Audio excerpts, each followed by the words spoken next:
Bismillahirrahmanirrahim. Assalamualaikum warahmatullahi wabarakatuh. Perkenalkan, nama saya Haryono Yamal, Stambuk G701181163 dari kelompok 7. Assalamualaikum warahmatullahi wabarakatuh. Perkenalkan, nama saya Gustiani, Stambuk G701181124. Nah, pertama saya akan menjelaskan mengenai definisi dari diare. Nah, diare sendiri merupakan keadaan di mana frekuensi pengeluaran dan kekentalan feses itu tidak normal. Nah, menurut WHO sendiri, diare merupakan buang air besar yang encer dan lunak dengan frekuensi 3 atau lebih dalam sehari. Nah, diare ini dapat disebabkan oleh beberapa agen penginfeksi seperti virus, bakteri, dan parasit. Nah, parasit atau virus ini dapat masuk biasanya melalui makanan yang telah terkontaminasi oleh bakteri atau virus.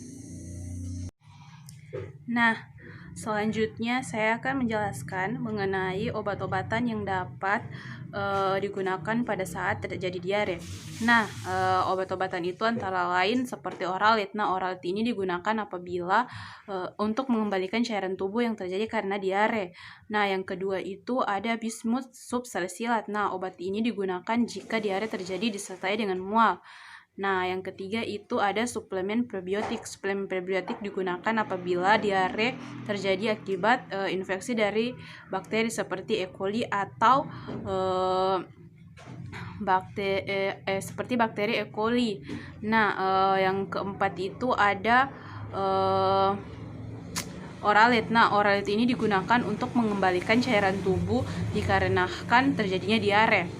Nah, adapun obat yang digunakan pada percobaan kali ini yaitu klorphenamid. Nah, klorphenamid ini sendiri memiliki indikasi yaitu diare akut.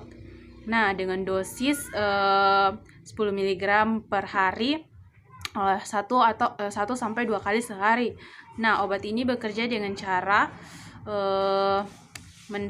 melintasi usus dengan reseptor opioid yang mana bekerja langsung merangsang pada otot sekunder hingga dapat memperkecil frekuensi dari feses. Nah, farmakokinetik dari obat ini sendiri yaitu diabsorpsi melalui birimatulase atau dengan 0,7%. Nah, obat ini didistribusi secara buruk jika melewati darah otak atau sawar otak. Nah, obat ini dimetabolisme pada plasma dengan rendah, plasma darah dengan rendah. Nah, dieliminasi dengan feses 40% sampai 30% dan urin yaitu sebesar 1%. Nah, obat ini sendiri memiliki efek samping yaitu kembung, nyeri perut, kepala pusing, dan lemas. Nah, obat ini sendiri merupakan obat golongan keras dengan kelas terapi anti-molaritas. Nah, yang kedua itu adalah obat NORD.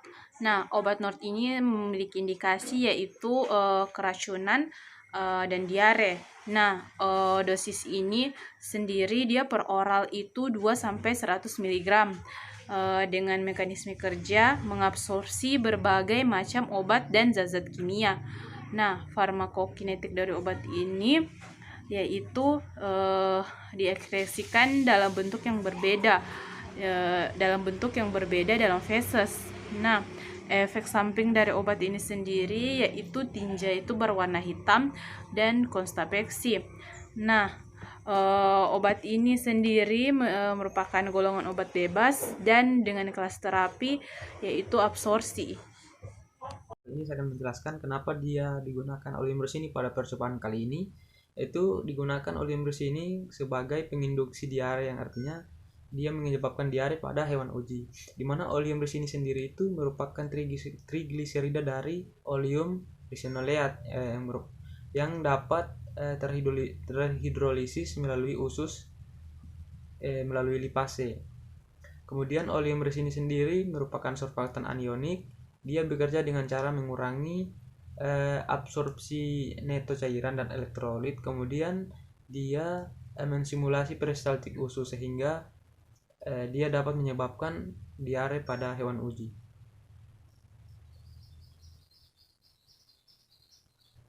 selanjutnya alasan kenapa digunakan norit pada percobaan kali ini, karena pada percobaan kali ini menggunakan norit dengan metode transit intestinal, di mana norit digunakan untuk membandingkan antara panjang usus yang dilalui oleh marker, dalam hal ini marker yang digunakan yaitu norit, dengan panjang usus keseluruhan. Nah, kenapa dia digunakan norit? Karena norit sendiri dia tidak bisa dicerna oleh usus karena dia merupakan absorbansi.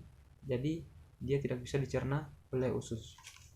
Baik, kali ini saya akan menjelaskan cara kerja daripada percobaan ini. Yang pertama, disiapkan sebanyak 6 ekor tikus atau hewan uji. Itu diumpamakan ini adalah hewan uji, ada 1, 2, 3, 4, 5, 6. Kemudian setelah disiapkan hewan uji, kemudian dibagi kelompok menjadi 2 kelompok, terdiri dari masing-masing kelompok 3 hewan uji. Jadi misalnya ini kelompok 1 dan ini kelompok 2. Setelah dibagi kelompok, maka mencit dikelompokkan secara acak.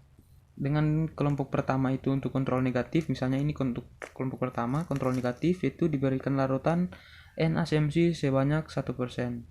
Kemudian untuk kelompok yang selanjutnya diberikan kontrol positif, itu pemberian loperamid HCl sebanyak 1 mg per kilogram berat badan.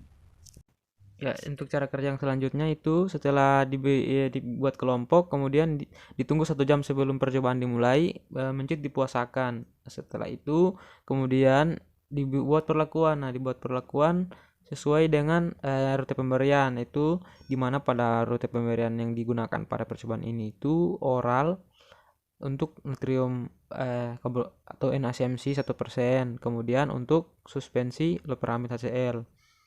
Setelah itu setelah diberikan per oral, kemudian mencit ditempatkan di dalam bejana. Setelah ditempatkan di dalam bejana individual yang beralaskan kertas saring atau untuk pengamatan.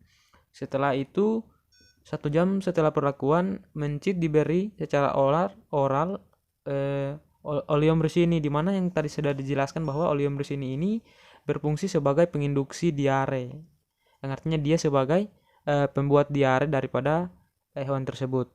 Kemudian dilihat respon yang terjadi tiap 30 menit sampai 4 jam kemudian setelah selang 1 jam sampai 6 jam setelah pemberian oleomycin. Kemudian cara kerja yang selanjutnya itu diamati parameter yang meliputi itu terjadinya diare, frekuensi diare, konsistensi, kemudian jumlah bobot, fase, serta jangka waktu terjadinya diare. Kemudian setelah dilakukan diamati parameternya, kemudian hasil pengamatan dianalisis secara statik, kemudian dengan menggunakan metode ANAVA, kemudian pada tingkat kepercayaan 95%. Sekian dapat kami paparkan dalam percobaan kali ini. Terima kasih. Wassalamualaikum warahmatullahi wabarakatuh.